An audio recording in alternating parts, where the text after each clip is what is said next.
नमस्कार, मैं हूं प्रदीप कुमार। आप देख रहे हैं पॉलिटिकल आइडिया। पॉलिटिकल आइडिया के आज के इस अंक में आप सभी दर्शकों का बहुत बहुत स्वागत है। मित्रों, आज हम बात करेंगे असम की। चूंकि आने वाले 3-4 महीने के अंदर असम में विधानसभा के चुनाव होने हैं और असम में भारतीय जनता पार्टी की लगातार 10 वर्षों से सरकार है।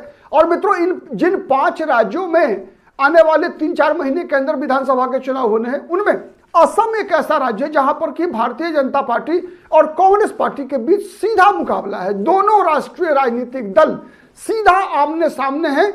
उनमें इन 5 राज्यों बंगाल, केरल, तमिलनाडु, पुडुचेरी और असम में एकमात्र असम ही ऐसा राज्य है जहां पर कि बीजेपी और कांग्रेस के बीच सीधा मुकाबला है। और इन दिनों कहा जा रहा है कि असम में जो वर्तमान में मुख्यमंत्री है हेमंत बिस्वा शर्मा, क्या उनका आत्मविश्वास कुछ डोला हुआ है?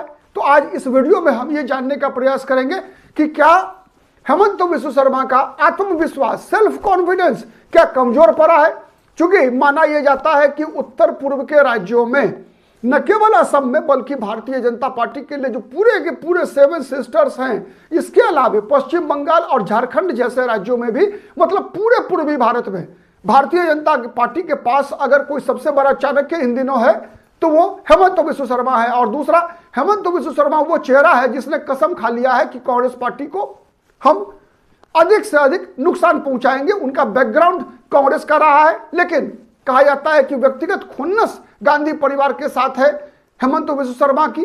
तो इसलिए आप कह सकते हैं, और हेमंत बिस्वा शर्मा भी गांधी परिवार के आंख की किरकिरी बने हुए हैं। उसका सबसे बड़ा उदाहरण है कि अभी जो 5 राज्यों में विधानसभा चुनाव होना है, उसके लिए जो स्क्रीनिंग कमेटी कांग्रेस पार्टी ने बनाई है मित्रों, उसमें असम के लिए प्रियंका गांधी को स्क्रीनिंग कमेटी का चेयरमैन बनाया गया है। और राहुल गांधी के सबसे भरोसेमंद, आप कह सकते हैं, कांग्रेस पार्टी के का जो हायरार्की है उसमें आप देखेंगे एक चाणक्य के रूप में जो एक भूमिका बनती है, एक रणनीतिकार के रूप में जो चेहरा उभर कर आता है कांग्रेस पार्टी के अंदर से, उसमें भूपेश बघेल एक बड़ा नाम है, छत्तीसगढ़ के मुख्यमंत्री रह चुके हैं। तो उनको कांग्रेस पार्टी ने प्रभारी बनाया है। और मित्रों, असम ही वह राज्य जहां पर कि कांग्रेस पार्टी ने गौरव गोगोई को, जो कि 15 वर्षों के मुख्यमंत्री रहे, तरुण गोगोई के पुत्र हैं, संसदीय दल के कांग्रेस पार्टी के लोकसभा में उपनेता हैं, उसी गौरव गोगोई को असम प्रदेश कांग्रेस पार्टी का अध्यक्ष भी बनाया राहुल गांधी ने।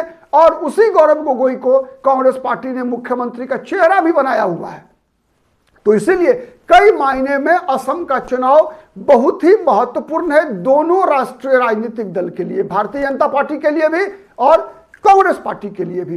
तो समझते हैं, सबसे पहले चर्चा करते हैं इस बात की कि असम में जो मुख्यमंत्री है हेमंत बिस्वा शर्मा, जो चाणक्य माने जाते हैं, उनके सर पे क्यों पसीने आ रहे हैं?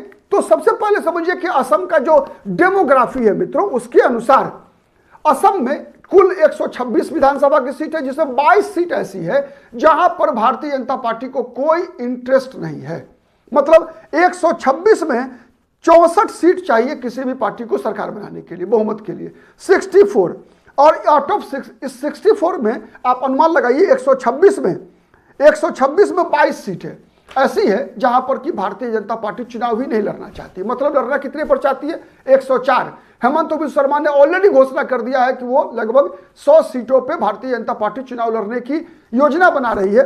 भारतीय जनता पार्टी के साथ गठबंधन में जो पार्टियां हैं उसमें बीजेपी है, असम गण परिषद है, एक जमाने में असम गण परिषद कह सकते हैं, जब बीजेपी वहां नाम मात्र की हुआ करती थी असम में, तो असम गण परिषद और कांग्रेस पार्टी के बीच सीधा मुकाबला हुआ करता था। ठीक है, तो वो असम गण परिषद आज भारतीय जनता पार्टी की जूनियर पार्टनर के रूप में बीजेपी के गठबंधन में वहां पर है। इसके अलावा बीजेपी के साथ जो बोडोलैंड पीपुल्स पार्टी है, बीपीपी, ठीक है, ये बीजेपी के साथ है आज के दिन में।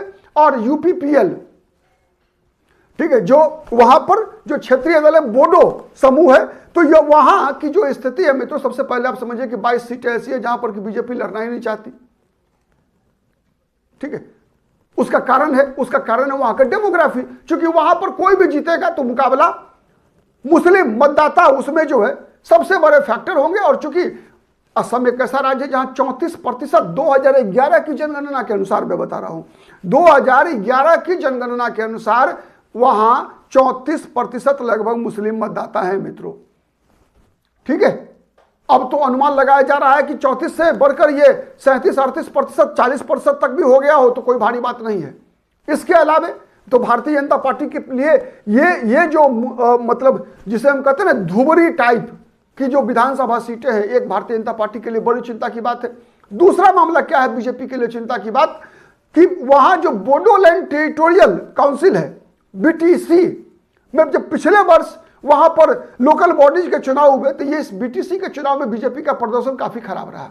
उसमें बीजेपी मात्र 4 सीटें जीतने में कामयाब रही थी और इस इलाके में 15 विधानसभा सीटें हैं।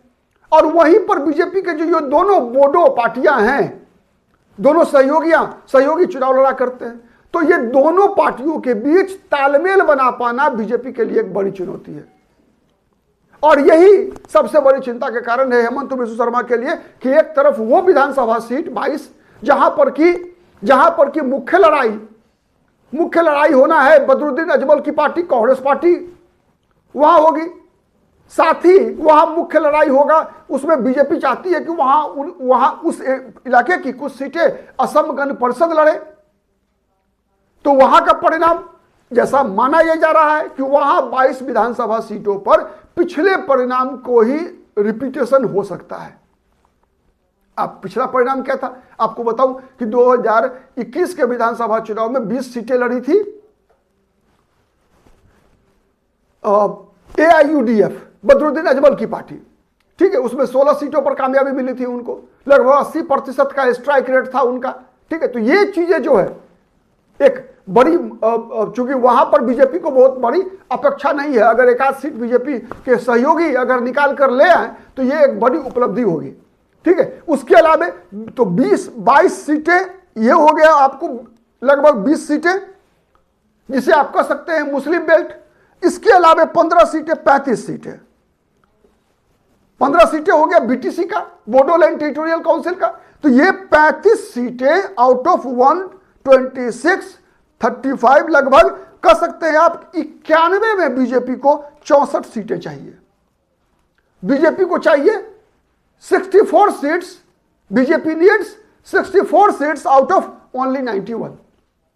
कम से कम सामान्य बहुमत के लिए बीजेपी को चाहिए 64 सीट और वो चाहिए 91 सीट के अंदर। यह भारतीय जनता पार्टी के लिए बड़ी चुनौती है और इसीलिए लगातार आप देख रहे हैं कि अभी हेमंत बिस्व शर्मा जो है लगातार चुनाव अभियान अभी से ही एक तरह से महिलाओं के लिए योजना, जिस प्रकार से हर महिलाओं के खाते में 8,000 रुपया की सीधी धनराशि ट्रांसफर करने की बात हो रही है, सब में हो चुकी है। कहा जाता है कि बिहार में जिस मॉडल से भारतीय जनता पार्टी और जनता दल यूनाइटेड ने चुनाव जीता, 10-10 हजार रुपए जीविका दीदियों सेल्फ हेल्प ग्रुप की महिलाओं के खाते में डाला गया और उसका चुनाव परिणाम पर बड़ा असर पड़ा।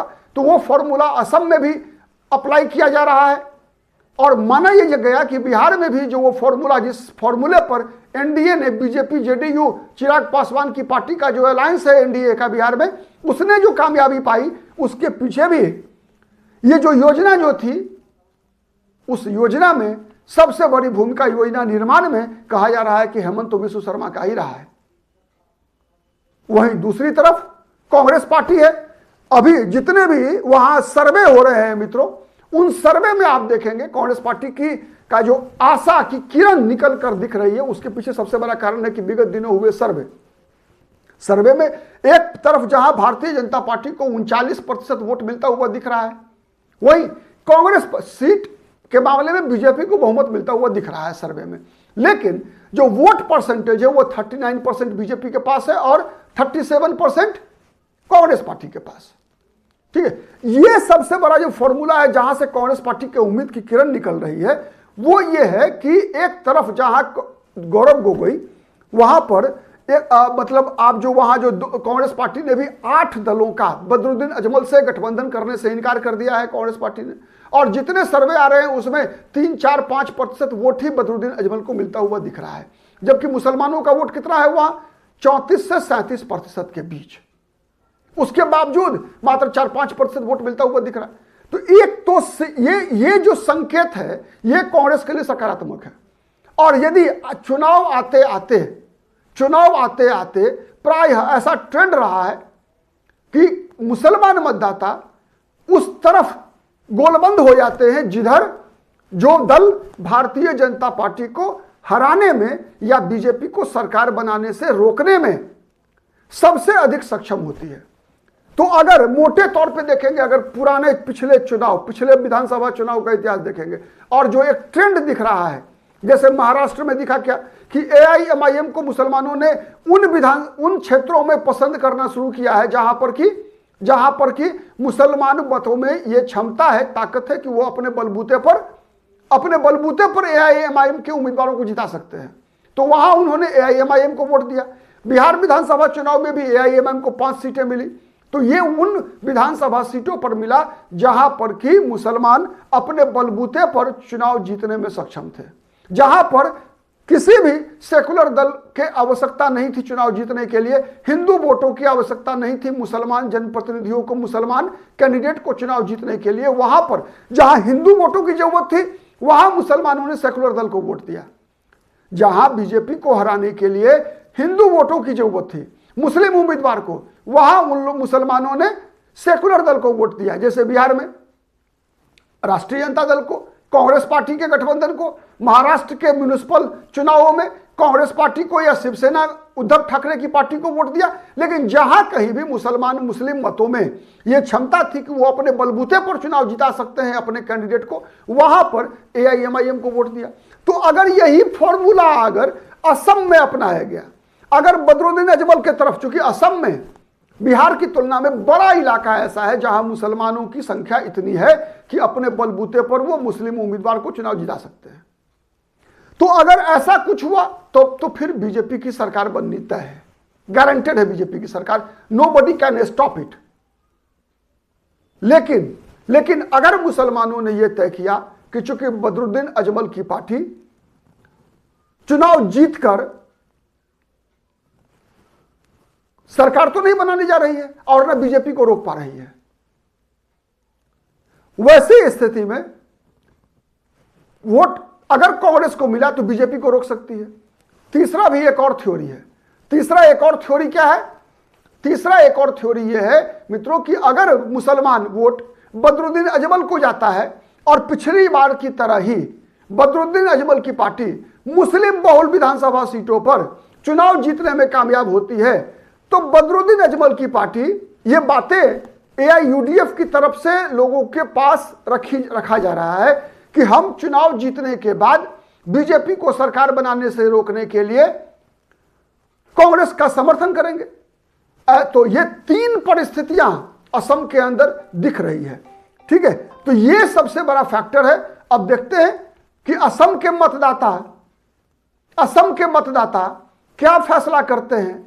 भारतीय जनता पार्टी, हेमंत बिश्व शर्मा, अमित शाह कौन सी रणनीति अपनाते हैं, और गौरव गोगोई, क्या गौरव गोगोई अखिल गोगोई की नेतृत्व वाली रायजोर दल, लुरिन ज्योति गोगोई की नेतृत्व वाली असम जातीय परिषद, CPI, CPM, CPIML के सहयोग से क्या इतना वोट इकट्ठा कर पाते हैं जिससे कि ये जो जिन 104 सीटों पर भारतीय जनता पार्टी ने फोकस किया हुआ है, उन सीटों पर चूंकि सीधा मुकाबला होना है कांग्रेस पार्टी के साथ, तो क्या ऐसी विधानसभा सीटों पर कांग्रेस कैसा मुकाबला करती है भारतीय जनता पार्टी का, यह सबसे बड़ा फैक्टर होगा इस चुनाव का।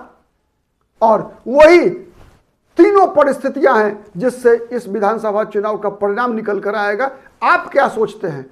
कमेंट जरूर कीजिएगा। हमारा वीडियो यदि पसंद आता है तो प्लीज लाइक कीजिए, शेयर कीजिए, जिससे कि अधिक से अधिक लोगों तक हमारी बातें पहुंच सके। और अब तक यदि पॉलिटिकल आइडिया को सब्सक्राइब नहीं किया है मित्रों तो सब्सक्राइब कर लीजिए। आज के लिए इतना ही, बहुत बहुत धन्यवाद।